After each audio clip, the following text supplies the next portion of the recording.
Assalamualaikum warahmatullahi wabarakatuh. Selamat pagi anak-anak kelas 5. Hari ini kita akan melanjutkan kembali pembelajaran tema 6, panas dan perpindahannya, subtema 1, suhu dan kalor, dan kita masuk ke pembelajaran ketiga. Alangkah baiknya, sebelum kita memulai pembelajaran pada pagi hari ini, kita berdoa terlebih dahulu. Baiklah anak-anak kelas 5, tahukah kamu bahwa matahari adalah sumber energi yang tidak pernah habis dan diperlukan oleh seluruh makhluk hidup yang ada di bumi, termasuk manusia. Manusia dan lingkungan sekitar memerlukan sumber energi panas untuk kelangsungan hidupnya. Untuk memenuhi kebutuhan hidupnya, manusia harus berhubungan dengan lingkungannya. Lalu, bagaimana manusia berhubungan dengan lingkungan alamnya?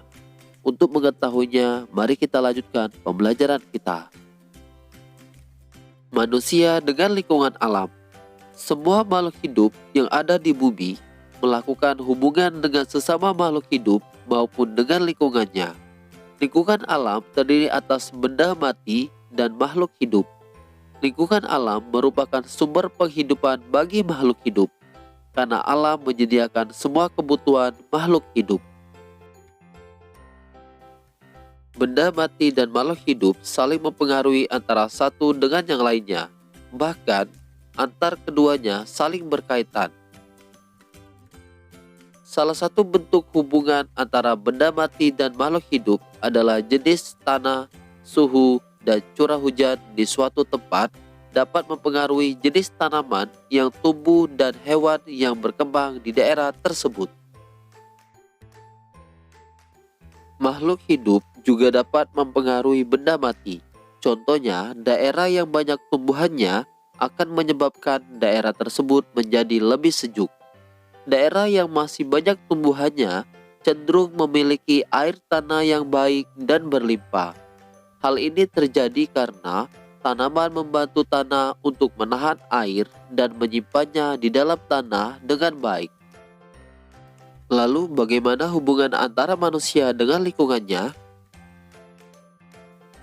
Hubungan antara manusia dan lingkungan alam dapat dikelompokkan menjadi dua.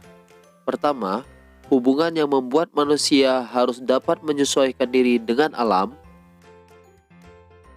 Kedua, adalah hubungan yang membuat manusia dapat memanfaatkan alam sekitarnya. Contoh hubungan manusia yang menyesuaikan diri dengan alam antara lain, para petani harus menyesuaikan waktu tanam dengan musim hujan agar tanamannya dapat tumbuh dengan baik. Para nelayan memilih waktu untuk berlayar menyesuaikan dengan keadaan cuaca agar terhindar dari bencana dan memperoleh tangkapan ikan yang banyak. Sedangkan contoh hubungan manusia yang memanfaatkan alam dengan menggunakan ilmu pengetahuan dan teknologi antara lain, manusia mencoba membuat hujan buatan untuk menanggulangi akibat kemarau panjang yang menyebabkan menurunnya hasil pertanian. Baiklah anak-anak kelas 5, tahukah kamu bahwa setiap manusia yang hidup di dalam masyarakat mempunyai hak yang dilindungi oleh undang-undang?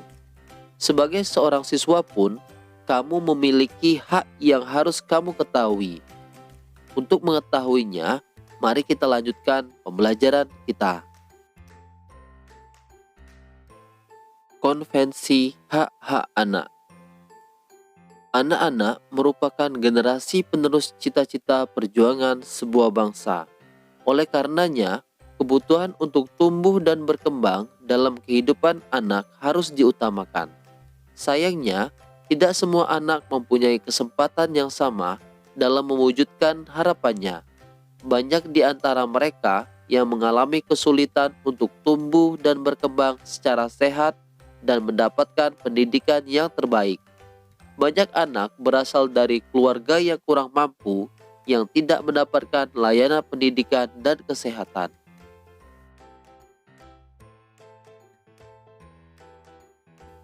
Tak hanya itu, akibat perang dan pertikaian yang terjadi di beberapa negara menyebabkan banyak anak yang menjadi korban. Hak-hak mereka terabaikan sehingga menjadi korban kekerasan. Oleh karenanya, Perserikatan Bangsa-Bangsa atau PBB mensahkan Konvensi Hak-Hak Anak atau Convention on the Rights of the Child pada tanggal 20 November 1989. Konvensi ini bertujuan untuk memberikan perlindungan terhadap anak dan menegakkan hak-hak anak di seluruh dunia. Lalu, apa saja hak-hak anak menurut Konvensi Hak-Hak Anak? Menurut konvensi ini, hak-hak anak dikelompokkan menjadi 4. Yang pertama, hak kelangsungan hidup. Yang kedua, hak perlindungan. Yang ketiga, hak tumbuh kembang. Yang keempat, hak berpartisipasi. Pertama, hak kelangsungan hidup, yaitu hak untuk melestarikan dan mempertahankan hidup dan hak memperoleh standar kesehatan tertinggi dan perawatan yang sebaik-baiknya.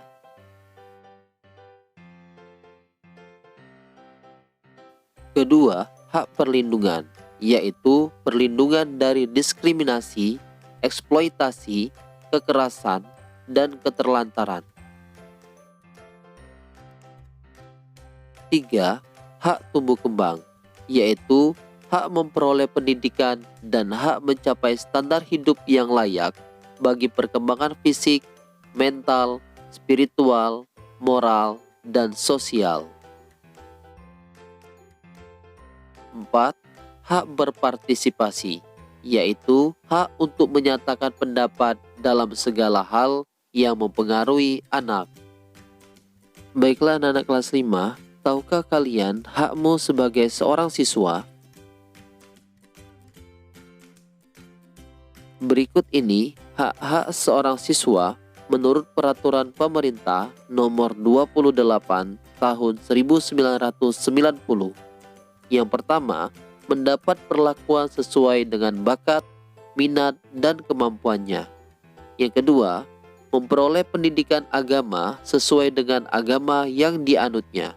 Ketiga, mengikuti program pendidikan yang bersangkutan atas dasar pendidikan berkelanjutan, baik untuk mengembangkan kemampuan diri maupun untuk memperoleh pengakuan tingkat pendidikan tertentu yang telah dibakukan.